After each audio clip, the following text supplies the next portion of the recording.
حمدن لفاتر الکل و صلاۃً علی خاتم رسل۔ تمام تعریفیں اللہ رب العزت کے لیے اور صلاۃ و سلام نبی کریم صلی اللہ علیہ وآلہ وسلم کے لیے۔ روزے کے حوالے سے آج ہمارا موضوع ہے جو، بارلے، اوٹس۔ بنیادی طور پر جو ہمارے جسم کی توانائیوں میں اضافے کے لیے استعمال ہوتی ہے۔ جو کا استعمال عرب دنیا میں روٹی کے طور پر کیا جاتا تھا، جس طرح ہمارے ہاں گندم کا استعمال کیا جاتا ہے۔ جو کا استعمال ستو کی صورت میں بھی ہوا، جو کا استعمال دلیے کی صورت میں بھی ہوا، اور جو کے اس استعمال کی وجہ سے ہمارے جسم میں توانائیوں میں اضافے کے طور پر اسے استعمال کرنے کے لیے کہا بھی گیا۔ ایک مقام پر حضرت عائشہ رضی اللہ تعالی عنہا نے فرمایا کہ ہمارے گھر میں اگر کوئی بیمار ہو جاتا تھا تو ہم گھر میں جو کو ابال لیتے تھے، اس کا تلبینہ بناتے تھے۔ تلبینہ کا مطلب یہ ہے کہ جو میں شہد کا اضافہ کر دیتے تھے، اور یہ اس وقت تک چڑھا رہتا تھا، اس وقت تک استعمال ہوتا رہتا تھا جب تک کہ مریض شفا یاب نہیں ہو جاتا تھا، صحت مند نہیں ہو جاتا تھا۔ اسی طرح اگر ہم آج جو کی جدید تحقیق کا مطالعہ کرتے ہیں تو ہمیں یہ احساس ہوتا ہے کہ جو توانائیوں کو بحال کرنے کے لیے آج بھی ایک بہترین دوا کے طور پر استعمال کیا جا سکتا ہے۔ جو کو اگر 100 گرام کی مقدار میں استعمال کیا جائے تو اس میں 337 کیلوریز ہوتی ہیں، اور ان کیلوریز کے باقاعدہ استعمال کے ساتھ ساتھ اس بات کو ذہن میں رکھنا چاہیے کہ جو کے استعمال سے مریض کی توانائی بہت تیزی کے ساتھ بحال ہوتی ہے۔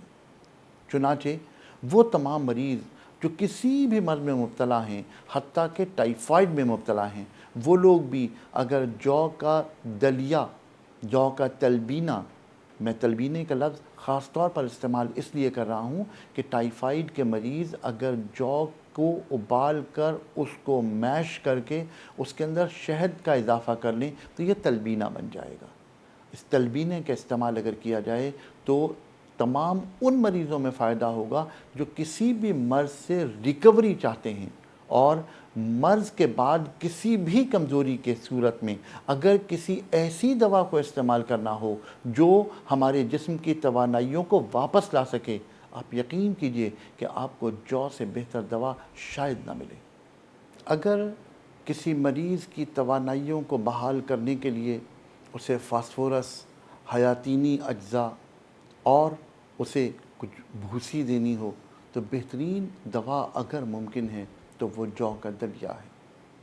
جو کے دلیے کا مستقل استعمال نہ صرف یہ کہ توانائیوں میں اضافہ کرتا ہے اور ہمارے جسم میں مرض سے مقابلہ کرنے کی صلاحیت کو بڑھاتا ہے، بلکہ ہمارے جسم میں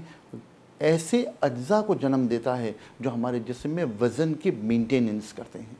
یعنی وہ لوگ جو اپنا وزن کم رکھنا چاہتے ہیں، باوجود اس کے کہ اس کے 100 گرام میں 337 کیلوریز ہوتی ہیں، اگر دودھ کے ساتھ صبح ناشتے میں استعمال کر رہے ہیں یا صبح سحری میں استعمال کر رہے ہیں تو نہ صرف یہ کہ ان کی توانائیوں میں اضافہ ہوگا، ان کی توانائیاں بحال رہیں گی، بلکہ سچی بات یہ ہے کہ ان کا وزن کبھی نہیں بڑھے گا، اس لیے کہ اس میں رطوبات کچھ ایسی ہوتی ہیں جس کے اندر وٹامن بی کمپلیکس بھی موجود ہوتا ہے۔ اور اگر جو کے دلیے کو معمول بنایا جائے تو نہ صرف یہ کہ ہم مرض سے شفا یابی کے لیے اس دوا کو بہتر طور پہ استعمال کر سکتے ہیں، بلکہ سچی بات یہ ہے کہ ہم اپنے جسم کی مینٹیننس کے لیے اگر کسی بیلنسڈ ڈائٹ کو اگر پرسکرائب کر سکتے ہیں تو وہ جو ہے۔ جو کو دلیے کی صورت میں استعمال کیجئے، جو کو روٹی کی شکل میں اختیار کیجئے، یا جو کو ابال کر جو کا پانی استعمال کیجئے، ہر صورت میں جو آپ کے لیے بہترین دوا ہے۔ اوٹس کی صورت میں استعمال کیجئے،